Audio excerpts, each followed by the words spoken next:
Hi everybody, and welcome to the Tennessee State Museum in Storytime with Miss Morgan. I am so glad to see you guys, and it's officially March. How cool is that? So before we get started, I'd like to give another big round of applause for all of our amazing readers for the month of February. You guys ready? Great job. And I have a really big surprise for you guys today. Because did you know that March is Women's History Month? And I'm very excited about that. So this month, all of our stories will be either read by females or have female leads. So I'm very excited. And I have a special guest today. But before we get started, let's check our schedule. Oh, let's go sing our welcome song. Come on, guys. Are you guys ready to sing our good morning song? So before we get started, let's practice and warm up those talking hands. So remember, our signs are happy and good morning. So let's practice one more time. So happy, take your hands like you're fanning yourself, say happy. And good morning, take the fingers to your chin and say good morning. Great job, you guys are doing such a wonderful job. Good job. All right, so remember, we're gonna sing it twice. So you ready? Good morning to you, and how do you do? I'm happy to see you. Good morning to you. Oh, great job. Ready again? Say, good morning to you, and how do you do? I'm happy to see you. Good morning to you. Oh, great job. Good, good, good, good. Are you guys ready? It's now time for story time. Let's go. Great job, everybody. You guys are doing such a fantastic job with our song. Give yourself a pat on the back. Say, good job, you. All right. So you might notice I don't have a book with me today. And that's because our book is at a very cool place. Today we are sending our story time over to the Nashville Zoo at Grassmere, where Miss Heather will be reading our story about Curious George and maybe a little mischief he gets into. So I want you guys to put on those listening ears, put a smile on your face, because we are going to have one fantastic story time. If you guys are ready, let's send it over to Miss Heather. Come on, guys. Hi everyone, my name is Heather Thieling, and I am the Family Programs Manager at Nashville Zoo. And what that means is I am a zoo teacher. I get to work with kids of all ages, including adults, sharing our animals with the community, teaching about ways that we can conserve them and protect them for future generations, which is so important for all of us. And I can't imagine working anywhere else. Working at the zoo has been such a rewarding career. Now, March is International Month of Women, and in the animal world, we have seen a huge increase of women working in a lot of various fields that used to be dominated mainly by men.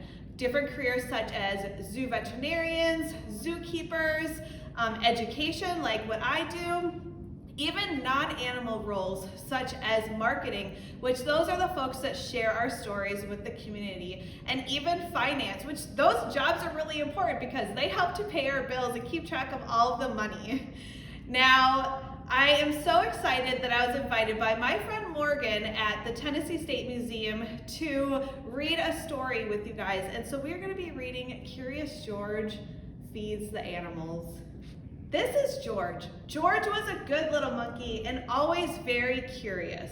One day George went to the zoo with his friend, the man with the yellow hat. A new rainforest exhibit was opening and they wanted to be the first ones inside. But when they got to the new exhibit, the doors were closed. We'll have to come back later, George, the man said. Why don't we visit other animals while we wait? First, they stopped to watch a zookeeper feed the seals. When he tossed little fish in the air, the seals jumped up to catch them. Then they barked for more. It looked like fun to feed the animals. Would you like something to eat too, George? Asked the man with the yellow hat, and he bought a snack for them to share. When they stopped to see the crocodile, George remembered how the zookeeper had fed the fish to the seals. He was curious. Would the crocodile like something to eat? George tossed him a treat, and the crocodile snapped it out of the air. Next, they visited the koalas. George thought the koalas were cute. Here was a friendly one. She was curious too. She wanted to see what George was eating, so he held out his hand to share. George shared his treats with an elephant and a baby kangaroo. George was making lots of new friends at the zoo. The lion was already eating, but the hippopotamus tried a snack. Next, he gave a treat to an ostrich. Then George saw the giraffes. What fun to feed a giraffe. Giraffes usually have their heads up high in the trees, but George could see these giraffes would be easy to feed. But as soon as he held out his hand, a zookeeper came running. The zookeeper looked angry. Was he angry with George? George didn't know, and he didn't want to find out, so he slipped away. But the giraffes were happy to help. But where did George go? He was trying his best to hide. But little monkeys can't stay still for long. When George wiggled, the zookeeper was waiting. "I see you," he said. Just then, another zookeeper hurried by. "Come quick," she yelled. "Someone saw the parrot." The first zookeeper led George to a bench. "The parrot from our new exhibit escaped, and I must help find it," he explained. He told George to wait for him there. And before he left, he said, "Don't you know you're not supposed to feed the animals? The wrong food might make them sick." George felt awful. He didn't know that he wasn't supposed to feed the animals. He didn't want to make them sick. George was looking at the treat in his hand when all of a sudden, a big bird swooped down and snatched it right up. Now George knew he wasn't supposed to feed the animals, but this one had helped himself. A zookeeper passing by was happy to see George.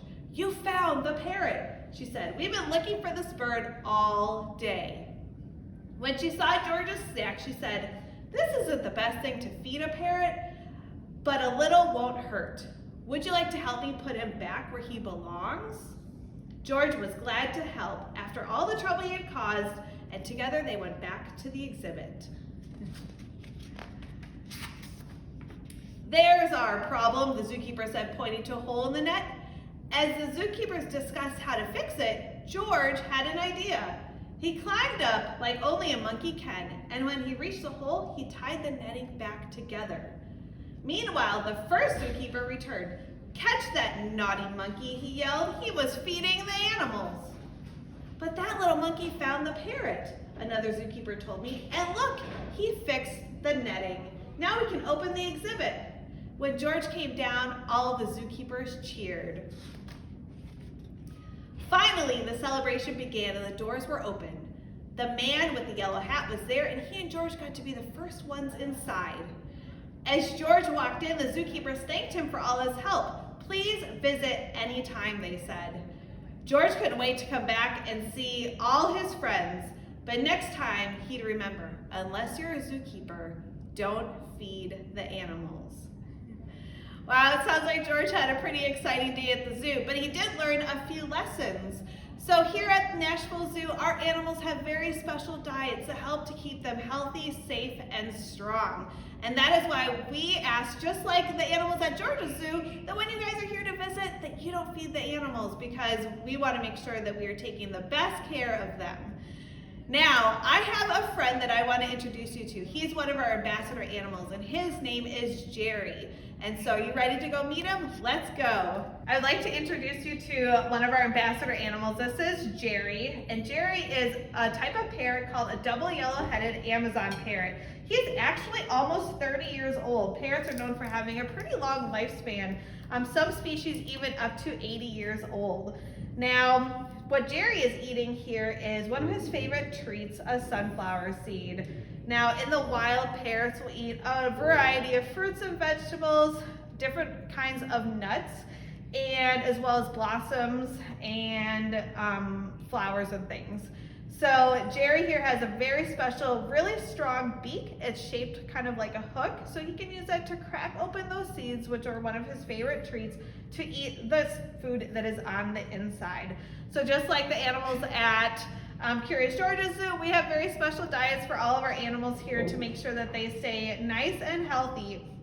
Our animals here, also including Jerry the parrot, will visit our vets routinely throughout the year to get a little checkup and make sure that they are healthy and doing well. I'm gonna give Jerry one of his favorite treats. We have an almond here, and you're gonna see it's a lot bigger than that sunflower seed. We're gonna see how he can crack that open. Good job, Jerry. Now they will also use their feet. He has 4 toes. 2 toes are facing forward and 2 toes are facing backwards.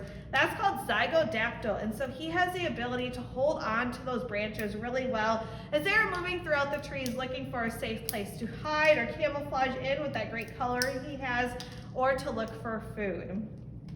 So here at the Nashville Zoo, it takes a village to run the zoo and a lot of different skills. And I'm so glad that I was able to share a little bit of that with you all today. Thanks, everyone.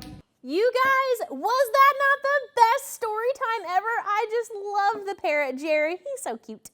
So you guys, before we get started on our activity, let's check our schedule. Well, we've done our welcome song and we've done our story time. So now it's time for our activity. So do you remember in our story how Curious George and the man in the yellow hat were going to the zoo to check out their new aviary area? Wow, that's a tongue twister. So I thought, what would be really cool is, what if you designed your own zoo or maybe a zoo exhibit? And so I thought that would be a really fun art to do. So really all you need is your imagination, some paper, markers, and crayons. But you know what? If you decide you want to, you can even build it. Maybe you could take an old shoebox and cut it out, or you could build it with blocks or Legos. Just have fun. So here is my new exhibit. So the red panda is one of my favorite animals at the zoo. So I thought we should have a new red panda house. So I've made mine that looks like a tree, since they like to live in trees. And then up here you'll see this. That's a really big net so that they can have an open area to kind of hang out, and like leaves and sticks won't fall on their habitat. And they have these big windows here so that you can look from the outside in too, which is really cool. So I think that's really neat. And I think you guys are going to do an amazing job building your own zoos or zoo exhibits. And you know what? If you have a really cool one and you'd love to share it with us, we would love to see it. So you can post it on our Instagram or our Facebook. But you know what? Have fun. And when you get done, I want you to pat yourself on the back, because you are now a zoo architect, which is pretty cool. So we've done our activity. Now it's time for our artifact. So here in Tennessee, we have the Nashville Zoo at Grassmere, which is where we had our story time today. But did you know we also have a zoo in Memphis as well as a zoo in Knoxville? So our artifacts today actually come from the Memphis Zoo. So the Memphis Zoo is really neat, and it's been around for quite some time. And so if you look right here, you'll see these pictures that we found here in our collection, and they're of a family's day at the zoo. And I think it's really cool. And if you look closely, do you see the bear? Isn't that neat? We have bears at the Nashville Zoo too. So whether you live in West Tennessee or East Tennessee or Middle Tennessee, I hope you get to go out and enjoy one of those zoos. And if you live in another state, see if there's a zoo close to you. Zoos are one of my favorite places to visit. I just really love the animals, and they're really cool places. So you guys, I hope you have a wonderful rest of your Friday, and we'll see you next week at Storytime with Miss Morgan. Bye guys.